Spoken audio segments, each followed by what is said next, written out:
Tandaan nyo ito. There is life after our problems. Remember that.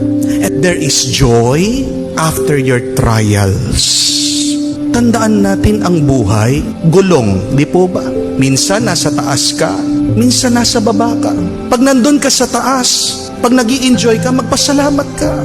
Pero pag bumaba naman ang iyong buhay, nahihirapan ka, be humble and be trusting to God. Ang buhay din ay parang alon sa dagat. Tandaan mo yan. And we have to expect that life sometimes is good and sometimes it is bad.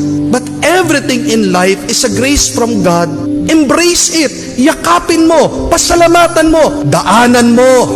Huwag kang mananatili dyan. Pero kung gusto mong maging masaya, palagi mong tandaan, pag may problema, sa susunod may grasya. Yan ang hintayin mo.